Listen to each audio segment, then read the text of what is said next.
A principal at Maurice Blackburn says WESTpac admissions has exposed the company to civil action.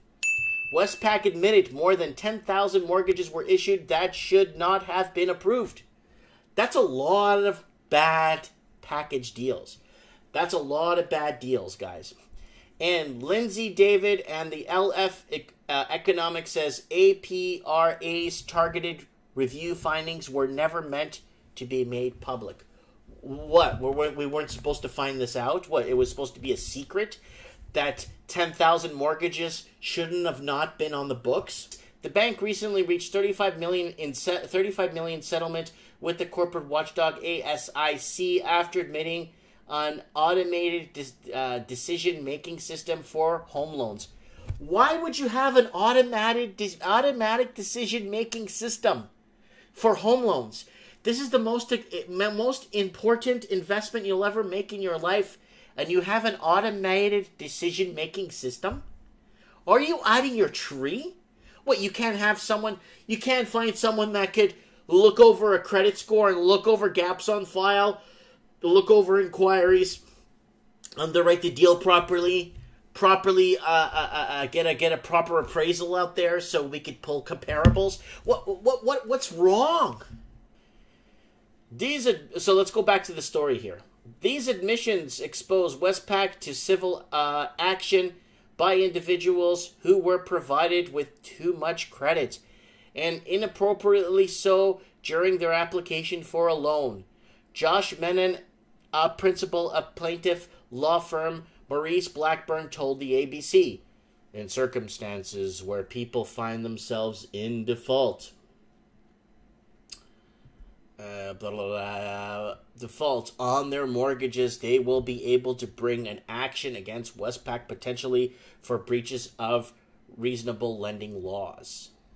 So they're putting a lot of junk on the books, and this is a big effing problem because it's the consumer that suffers, not the bank. The banks just get bailed out. The consumer fails, guess what happens? Or the consumer doesn't make it or whatever, guess what happens? It just does. It's not good. So it is early days in relation to any class action, but I don't think anyone who has been following this could seriously rule out the possibility of class action being brought. International investors in the wholesale money markets who funded WESTpac mortgages or invested in residential mortgage-backed securities underpinned by its loans could also have a cause to sue in the future if defaults rates rise. There's going to be a lot of defaults coming up, guys, especially with them having to raise interest rates. There's no other way around it, you know what I'm saying? So let's keep going here. There is an argument that the international wholesale lending community, who gave these banks a lot more money than they probably would have had they known that the banks did not have these controls in place, would have grounds for legal action. Last year, in a response to allegations of mortgage fraud and manipulation by major Australian banks, the Australian Prudential Regulation Authority commissioned a series of confidential targeted reviews of major banks. The reviews probed that data and systems of WESTpac uses assets applications ability to serve housing loans. The findings on WESTpac were damning. 8 out of 10 of its core lending controls were found to be ineffective in their operation. Most were also poorly designed. The consequence was WESTpac lacked effective measures to accurately assess the existing debts and expenses of home loan customers or properly assess their ability to service loans. There were limited controls in place to ensure that borrower declared living expenses were completely and accurate. Audit firm PwC, which conducted the review for APRA, concluded. With interest rates at historic lows, arrears and default rates on WESTpac's mortgage book are low despite the the adverse filings. WESTpac maintains the loans which were the subject of $35 million settlement with the ASIC are performing well. The question is whether this will continue when interest rates rise and borrowers face potential double whammy of rising rates and a falling property values. So that's usually what happens, guys, and they coincide with each other. It's a very long article. So basically, it's not good. It's not good. It's not good because once you start packaging and putting together bad loans or packaging bad deals, a lot of people suffer. A lot of people end up suffering big time.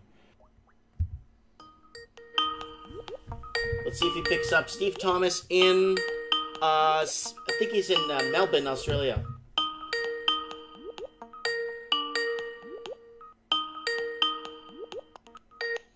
Hello. Steven, how are you, my brother? Busy. Busy? So what's going on? You busy with clients? And what's going on? Yeah. We had a global crash of zero online accounting yesterday. Okay. So basically that, in plain simple English, that's an online accounting software down here in Australia and also overseas in the UK. Okay. And Take it one fell in the heat yesterday. Take it one step back. What happened? Something went to zero? I missed that little part right there. You broke up. Sorry. Xero is an online accounting software. Oh, accounting online software went down. Okay. Yeah, so it's a global version that went down everywhere, and people in Britain, New Zealand, Australia, and Canada couldn't use it yesterday. Okay. And that's caused a ripple effect in your business. Yes, more work, which is good in a way, but it also means I've got to clear up stuff I don't have to clear up. Oh, okay. Well, I just want you to comment on WESTpac lawsuit and what's going on there. I know you have morals and respect when it comes to managing people's funds and money.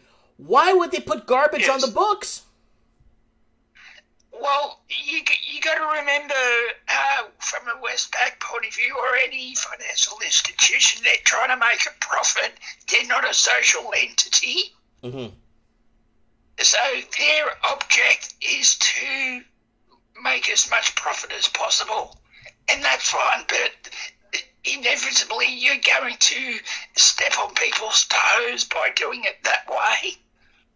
But this is misleading the clients, and then people thinking they're getting the best that they could get, but they're getting, if anything, they're getting shafted. Yes, true. But you got to remember, when you're running a multi-million-dollar corporation, that's not the objective. The objective is to make the most profit possible. Well, I understand, Matt, but they're ruining people's lives. Yes, that's true. Because there's 10,000. It's saying 10,000 mortgages were issued that should have not been approved. What are the underwriting? What are the underwriters doing? Are they getting pressure from the CEO and the president? So the underwriters, would they have an underwriter meeting and get all underwriters to approve deals, even though they're garbage? Well, more or less. You got to remember, the mortgage broking industry in Australia has a very high turnover because of the pressures involved. Mm-hmm. Okay. So what that basically translates into is people come into the industry and then they leave because they can't handle the pressure of the sales tactics that might last 12 months to 2 years. Wow. Okay. So do you see So it looks like WESTpac is reaching a settlement of $35 million. Yes, correct. Do you think that's enough to cover that nut of 10,000 mortgages? Well, I read an article this morning online on Macro Business blog, and it basically said to expect more information to come about that sooner rather than later, for the simple reason it's not a fine of $30 million that matter, but the unsuitable loans from the class actions to follow. Mm-hmm. Okay. I see. Yeah. I see the pattern now. It's starting to make a lot of sense. Okay. One is the regulator, one is the people. That's correct. Okay, so I just wanted to get you on the horn to get you an update on this whole WESTpac thing and what you thought. This article's hot off the press. It's only 2 hours old, so it's going to be hitting a lot of Western, the Western world here in the Americas. People will be waking up to this story and start to see more corruption on the books. And yeah, so before the end of this year, do you see them raising interest rates in Australia? Oh, yes, they will. I don't think the Reserve Bank will do it, but I think out-of-cycle interest rate increases will happen. Right. What that means is basically because of increases in funding costs with overseas interest rates, particularly in the United States, what will happen is they have to increase interest rates to manage their costs. Right. And maybe managing the amount of supply of money that's out there, too. Well, that's right. I mean, you got to remember a lot of the gap between what is deposits in Australia and wholesale funding from overseas is funded on the money markets overseas. Mm-hmm. Right. So that gap rate is higher because not only the exchange rate, but also the interest rate on top of that. Okay. And how is it affecting the derivatives markets right now? Well, apparently,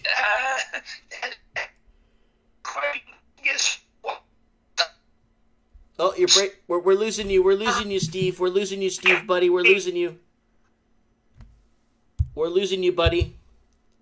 Hello? Yeah, okay, go. So continue. How is it affecting the derivative? Oh, man, I'm getting poor connection. Are you there? You're still there? Yeah, I'm right here. Okay, how is it going to affect the derivatives markets right now? Yeah, there's about $37 trillion in Australian dollars marketing liability for derivatives here in Australia. So most of that is held in a mixture of ways. I had to bring up the D word. I'm really sorry, but because a lot of people can't handle the D word. Once you bring up derivatives markets and people start actually tuning into what's really happening, it's a disaster. You're not wrong there. In fact, it's not only a disaster, it's a disaster that's slowly unfolding and ready to go kaboom. Oh, yeah, I don't like bringing up the D word too much, because once you start doing that, the poop's going to start hitting the fan. So, absolutely. Oh, God. Well, we're going to keep you on the pulse here with us on trends in the housing market. We'll definitely need to get your insight on what's happening on a weekly basis now, because things are unfolding a lot faster than we can keep up. Can I ask a question on your end? Let me ask you something. Why are they still not reporting stuff on Australian news? Why is it such a big problem to tell people and call a spade a spade? What's wrong? People who own Australian news is so concentrated. You've got primarily two people who own a lot. One is Rupert Murdoch. Yeah. The other one is actually Fairfax. Fairfax, okay. You've got one extreme right wing, one extreme left wing, and no one in between for the centre. Mm-hmm. So if you want just a balanced view or a combination of left and right, you'll never get it. You'll get one or the other. Oh, Christ. So it's like Fox News and CNN. More or less, yeah. Okay. Well, we'll keep you on the pulse, my brother, and thank you for coming on the show, and have yourself a great day there.